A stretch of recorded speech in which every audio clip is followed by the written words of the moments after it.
The day of my son's burial finally came. However, right in the middle of it, my phone rang. I looked at it, and it was Mrs. Julie. It's been a week, Mason. Why aren't you in school, you idiot? I'm burying my son right now. Please. I can't argue right now. Wow, you've grown some wings, haven't you? Let me tell you this, Mason. If you don't get your stupid ass here tomorrow, you're fired. What? You heard me right. Get yourself here tomorrow or forget about being a teacher. Before I could speak, my wife took the phone from me.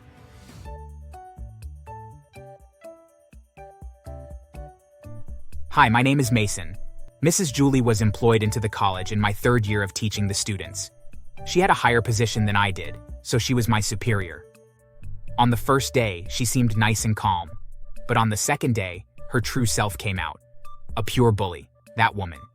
Whenever the school's president was present, she would pretend to be kind and gentle. However, once he turned his back, she became the direct opposite.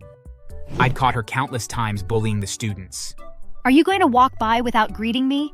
I said hi just now, ma'am. No, you didn't. Yes, I did. Well, since you're going to argue with me, you'll be in trouble for the whole of your time in this school. Asshole. She was a pest to both students and us teachers. She would step on us intentionally if we had our legs out unknowingly while she's walking by. She never carried her bag herself. Sometimes, she would make some of the students drive her home in her car. I'd caught her thrice. I tried to confront her the first time. This isn't right, Mrs. Juliet. You shouldn't let these students take you home. And who the hell do you think you are to tell me what to do, you freak? I know I'm just a junior teacher, but we're both teachers here. Stop letting them take you home and get a driver. I see you've got the balls. Let's see you repeat this next month. At the moment, I didn't understand what she meant by then. However, after that month ended and it got to the time when we received our pay, I understood. The school did this thing where they handed our salaries to the head teacher, who in turn pays it to us, and take our signatures of confirmation to them. Now, being the teacher with the highest position, Mrs. Julie became in charge of it. When I counted my money after she handed me my envelope, it was incomplete. This isn't my complete salary, Mrs. Julie. Why did you cut it short? Oh, I used it to get you more balls, stupid. You wanted to teach me how to do my job, right? Well, I've learned. I won't take this. I'm going to report to the school authorities. Oh, please, go. I dare you to tell them. You'll get fired immediately. Try me. I boiled with rage as she stormed off. I hated her. The other teachers consoled me and asked me not to think too much about it. I agreed. She only cut $100, and I still had $2,600 left, so I accepted to forget about it. Another day, I caught her threatening to kill the students. If this ever gets to the college president, I'll kill y'all myself. I couldn't help but wonder what led to that. She must have done something really bad to them. I could tell how scared they were. She proceeded to telling them stories of people she'd murdered, and even showed some pictures. I burst into the class immediately. Why are you doing this? I'm going to report you this time. All right, Mr. Mason. I guess you want to be cut short by $300 this month. Go on. I dare you. What is wrong with this? Mrs. Julie. I shamefully walked out of the class, sad that I hadn't been able to save them. However, I was sure she would meet her karma very soon. A month later, a young and beautiful female teacher was employed. Mrs. Julie seemed to be the happiest among us. I knew the reason was because another person had been brought in to enjoy her bullying. 2 days later, my phone rang in the middle of teaching. It was my wife. I wondered what had happened, as she never called during school hours. I excused myself and went to pick up the call outside. What's the problem, honey? It's Jacob. He's dying. He suddenly fainted and has refused to wake up. Come back home right now. I was confused. My son was dying. I quickly returned to the class and told the students I won't be able to continue with them. After apologizing, I ran all the way to the staff's building, grabbed my bag, and stormed out. I was going to stop by the president's office to take a permission to leave. I would go to Mrs. Julie, but that witch would never grant me permission. I reached the president's and met my worst enemy there. What are you doing here? My wife just called to tell me my son is dying. I have to leave right now, please. He's my only child. I can't let him die. Oh, my only child died too. You'll be fine if he dies. Return to the class. I was shocked. How could she say that? I felt bad to hear that she lost her only child, but how could she wish mine dead too? I can't let him die. Mr. Daniel, please let me go. Please.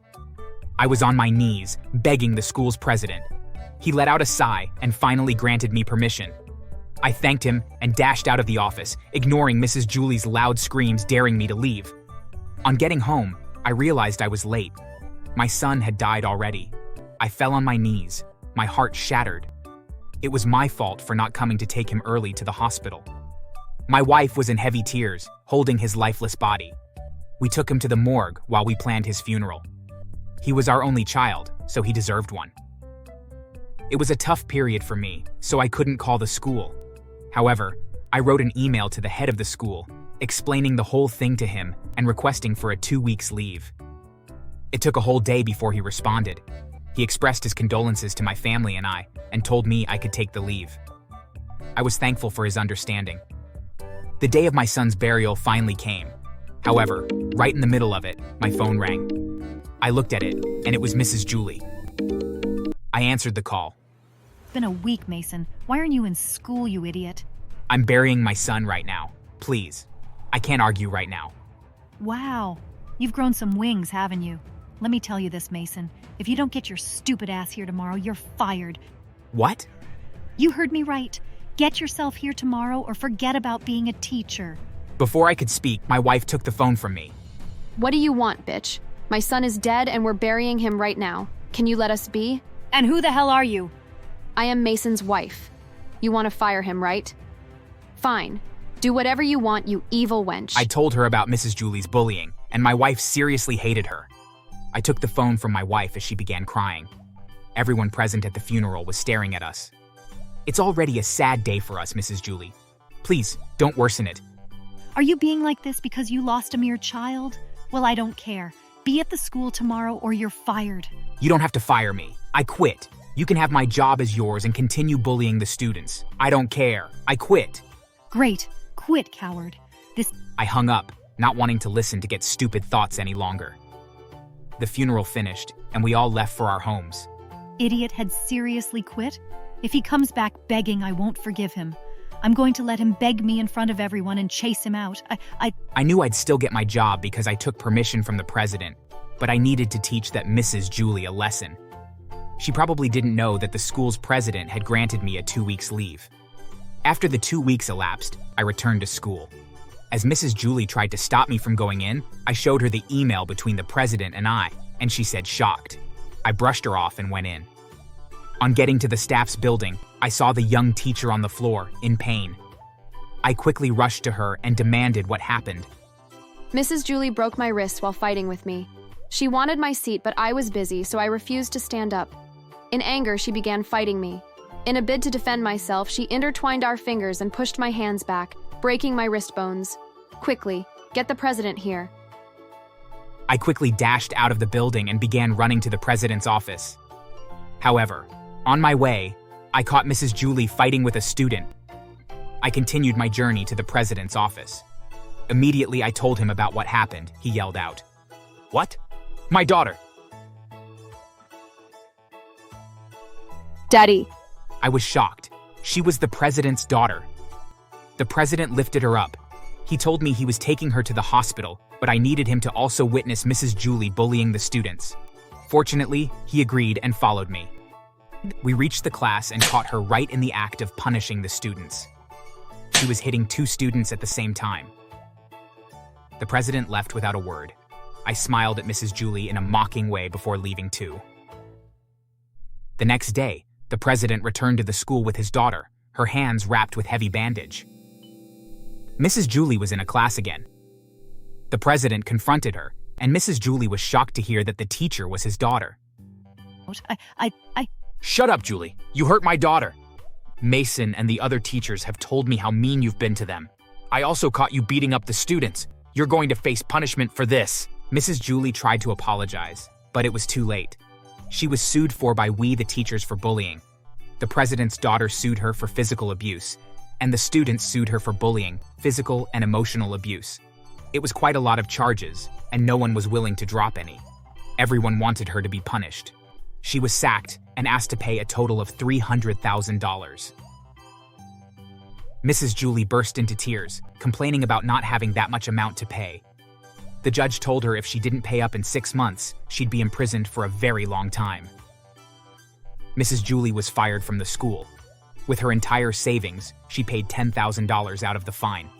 She went on to get a part-time cleaning job at a restaurant after getting rejected from other places. One day, I visited the restaurant and found her trying to be her authoritative self, but the young boy in charge quickly stopped her. Shut it, old hag. If you try to change the rules here one more time, you'll get fired. You're only a part-time cleaner here. Know your place. Immediately after, I dropped the glass of wine in my hand and pretended it was a mistake. The boy ordered Mrs. Julie to come clean up the mess.